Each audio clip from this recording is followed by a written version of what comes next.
Olá, pessoal! Sejam muito bem-vindos à nossa última aula do mini curso de Planejamento Financeiro. Até aqui, a gente falou sobre gestão financeira, falou também sobre como manejar dívidas, sobre crédito, investimentos e planejamento da aposentadoria. Mas, na verdade, quando a gente fala de planejamento financeiro pessoal, ele envolve outras etapas, como o planejamento tributário, a gestão de seguros e também o planejamento sucessório. Agora a gente vai falar rapidamente sobre esses três componentes. Aqui a ideia é dar noções básicas para que vocês possam começar o planejamento financeiro de vocês e já vão refletindo sobre essas questões. Mas é claro, se vocês quiserem mais detalhadamente, quiserem saber mais sobre esse assunto, é importante que vocês busquem a ajuda de um profissional. Nós vamos começar falando um pouquinho então sobre a parte de seguros. Esse também é um dos pilares do planejamento financeiro. E ele existe basicamente para proteção, para evitar riscos de pessoas, patrimônios e empresas. Quando a gente fala de seguros, a gente fala basicamente, vindo na mente das pessoas rapidamente, o seguro residencial e o de automóvel, mas é importante notar que existem outros seguros que podem se aplicar ao nosso momento e ao nosso estilo de vida. Então, a gente pode ter ali seguro de vida, seguro saúde, seguro empresa, seguros contra terceiros, muito importante para quem é trabalhador autônomo, então para quem é um médico, para quem é um arquiteto. Esse seguro de proteção contra terceiros, ele pode ser necessário caso você tenha alguma intercorrência na sua profissão e vale a pena então fazer esse seguro para se proteger disso. Então existem aí outras séries de seguros além do automóvel e do residencial que são os mais conhecidos e que talvez se apliquem no seu caso. Então o primeiro ponto é identificar todos esses riscos que você está correndo. Se você tem uma residência, se você tem um automóvel, se você tem dependentes, é importante identificar o risco de você vir a falecer e seus dependentes ficarem sem alguma renda. Então, aí se encaixaria, por exemplo, o seguro de vida. Então, a primeira parte é a identificação desses riscos e a avaliação da transferência, da necessidade de transferência desses riscos. Tendo isso mapeado, a gente segue para a parte de avaliação de coberturas disponíveis. Então, você deve fazer uma pesquisa de mercado. Se você já tem aí conta corrente em bancos ou em outras instituições financeiras, muitas vezes elas já oferecem esses seguros, mas vale a pena você dar uma olhada também nas seguradoras da sua região. Então, seria aí essa análise das coberturas disponíveis. Então, você vai analisar as coberturas que estão disponíveis para você, fazer essa seleção de apólices, seguradoras e corretoras. E aí, claro, depois de firmado o contrato, é importante ter esse monitoramento. De repente, algum seguro que em um determinado momento de vida faz sentido para você, mais para frente deixa de fazer sentido. E é por isso, então, que tem que ter este constante monitoramento. E aqui, é claro, a gente sabe que a questão de seguros não é necessária para todos, vai depender, conforme eu mencionei, do seu momento de vida, dos bens e dos patrimônios que você possui. Se você tem uma empresa também, há seguros disponíveis para caso aconteça algo na sua empresa e você não consiga produzir por alguns meses, você continuar recebendo um valor, o que seria diferente do seguro da empresa em si, de receber de volta um valor relacionado ao patrimônio que foi destruído, digamos, por um incêndio. Então, existem esses seguros que mantêm ali a receita da sua empresa, isso também pode ser importante para você. Então, conforme eu mencionei, essa parte do seguro deve ser avaliada caso a caso, mas é um ponto muito importante quando a gente fala de planejamento. A gente falou um pouquinho lá da reserva de emergência para se proteger de imprevistos, e aqui o seguro também tem essa mesma finalidade, essa proteção contra imprevistos. Depois, outro ponto bem importante do planejamento é o planejamento sucessório, que envolve aí outras áreas, principalmente aí o planejamento tributário e fiscal, que a gente vai falar logo em seguida.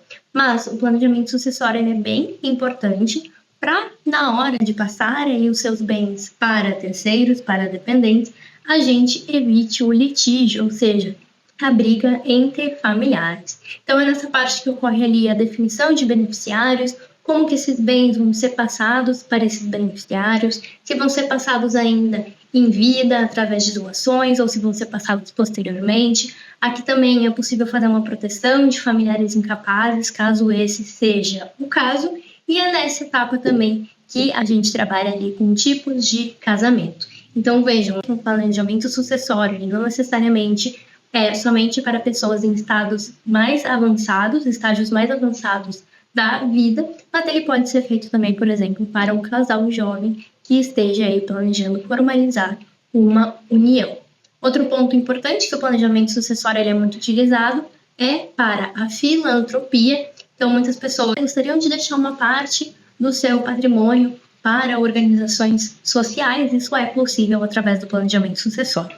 É claro que tem uma série de regras legais que precisam ser respeitadas, principalmente, né, para a definição ali de sucessão para parentes diretos, então algumas regras precisam ser observadas, mas não uma parte do patrimônio disponível que você pode fazer o que quiser com esse patrimônio, pode ser destinado, inclusive, para a filantropia. Então, tudo isso é trabalhado dentro do planejamento sucessório. Conforme eu mencionei, não é somente para pessoas que estão em estágio mais avançado da vida, se pode fazer esse planejamento sucessório mesmo não tendo dependentes, como no caso, né, da união entre um casal, relacionando ali o tipo de casamento, de regime de casamento, qual seria o mais adequado, de acordo com os objetivos e prioridades desse casal. Então, também o planejamento sucessório é outro ponto do planejamento financeiro ao qual se deve ter atenção. E por fim, a gente também tem o planejamento tributário. Aqui, o principal objetivo é a gente trabalhar com elisão fiscal, que é a redução de impostos dentro da lei, e não confundir com evasão fiscal, que são aqueles meios ilícitos e fraudulentos para diminuir o imposto pago. Então, não confunda elisão fiscal, que é um meio legal de redução de impostos, com evasão fiscal. E aqui, quando a gente trata de planejamento tributário, tem uma série de decisões que a gente precisa tomar e que aí envolvem também as outras etapas do planejamento, que é a questão do imposto de renda, que vai ser um imposto de renda completo ou simplificado, qual é mais vantajoso para você. Isso tem impacto também quando a gente escolhe qual tipo de plano de aposentadoria que a gente vai aderir, se vai ser um PGPL ou um VGPL. Então, vocês podem notar que todas as escolhas do planejamento financeiro como um todo, elas acabam sendo interligadas. Se você for uma pessoa física, também tem a questão de apuração de lucro real ou presumido, qual faz mais sentido para você. Essas decisões também fazem parte aqui do planejamento tributário. A gente tem questões de aluguéis. Tem pessoas que têm vários imóveis para aluguéis e ganham renda através disso.